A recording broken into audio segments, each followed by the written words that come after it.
Nous sommes à l'observatoire de Lowell à Flagstaff en Arizona.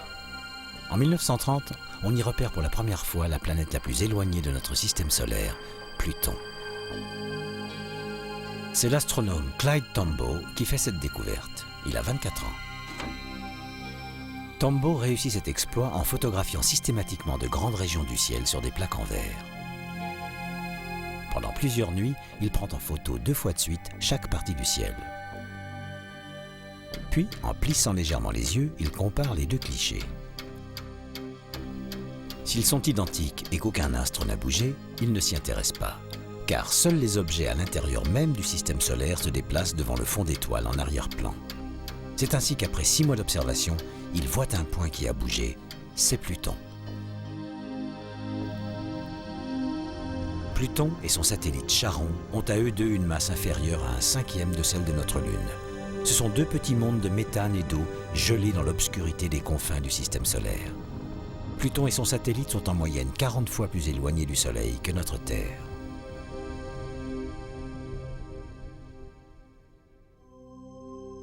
Plus loin encore se trouve le nuage d'Oort, une sphère composée de débris de glace qui enveloppe le système solaire.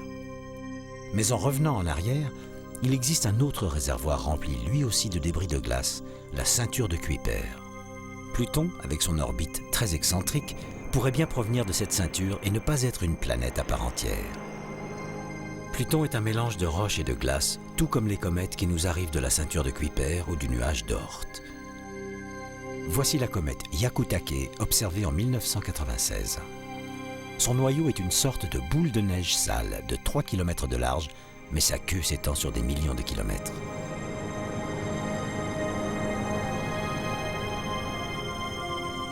Quand une comète s'approche du Soleil, elle développe une double queue. La partie jaune est formée de poussière et la partie bleue de gaz. La queue gazeuse peut se détacher sous l'action du vent solaire qui souffle en rafale. C'est le vent, auquel il faut rajouter la pression du rayonnement solaire, qui repousse les queues de comètes à l'opposé du Soleil.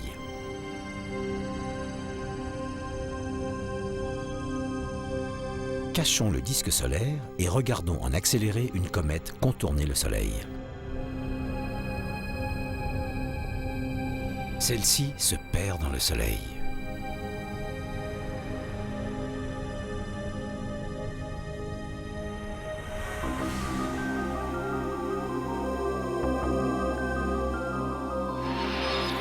Les comètes sont les vagabondes du système solaire. Certaines se déplacent, décrivant d'hasardeuses orbites elliptiques, passant à toute allure devant les planètes.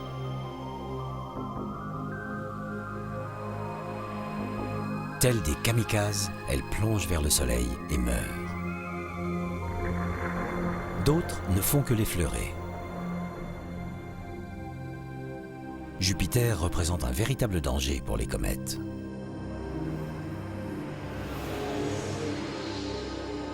Celle-ci est détournée de son orbite solaire, puis capturée par l'attraction de la planète géante.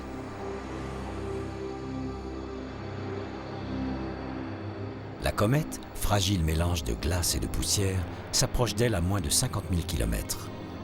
Elle en paie le prix.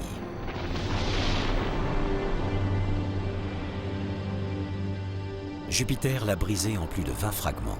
Mais ce n'est qu'un début.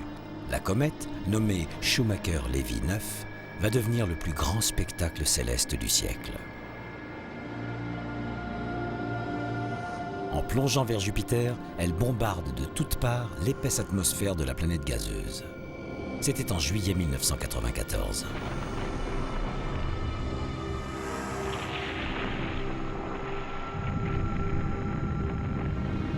Chaque fragment a créé des ondes de choc aussi grosses que la Terre. Voici l'instant de l'impact. Plus bas, à gauche, un panache s'élève à plus de 1000 km de hauteur.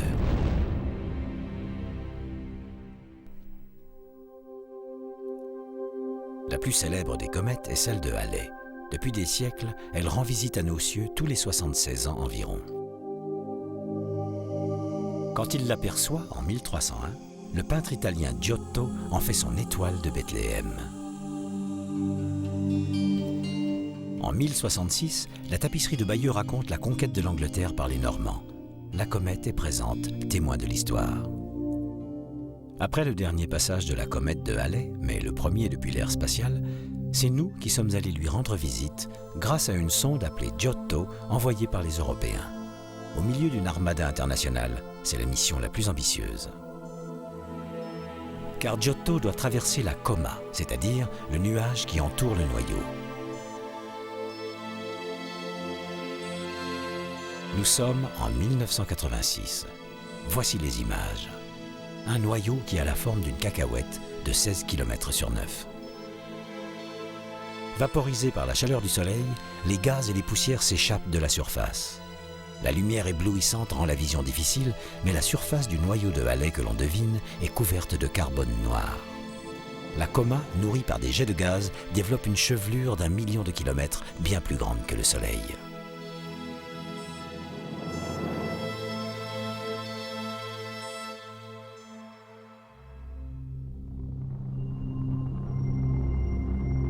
Ces rochers glacés font partie de la ceinture de Kuiper, un disque de débris rocheux qui se situe au-delà des planètes.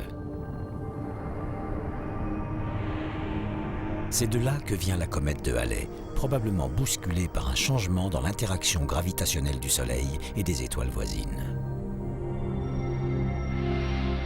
Halley a eu de la chance. L'attraction solaire l'a fait tourner autour du Soleil au lieu de la faire chuter directement dedans.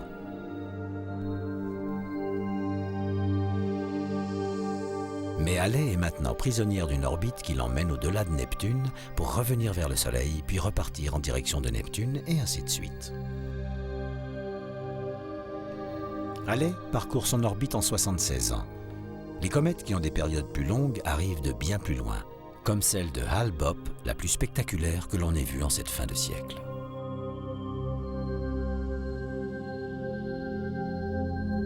« 1997, c'est l'année de Hale-Bopp.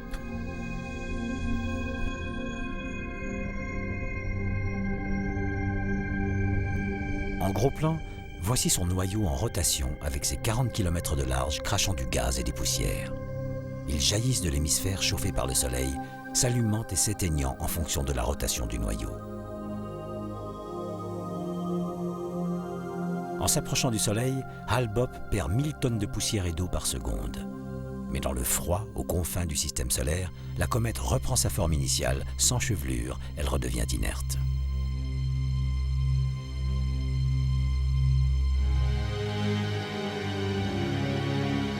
Dans l'histoire, les hommes ont toujours vu les comètes avec une chevelure et ils les ont également souvent associées à la mort et à la destruction.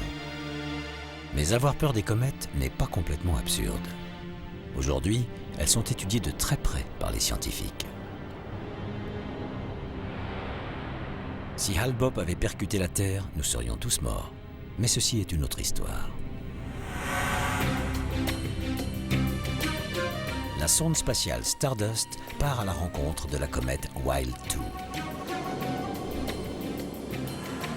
À la manière du papier tue-mouche, ces instruments vont collecter des échantillons pendant que Stardust traversera sa chevelure.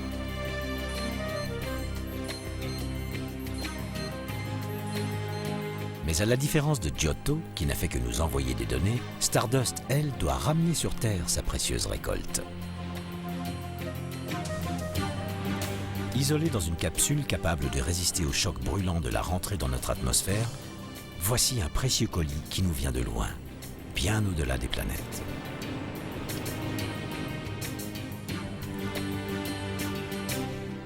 Récupérés après l'atterrissage de Stardust dans les vastes étendues polaires, les échantillons de Wild 2 seront uniques.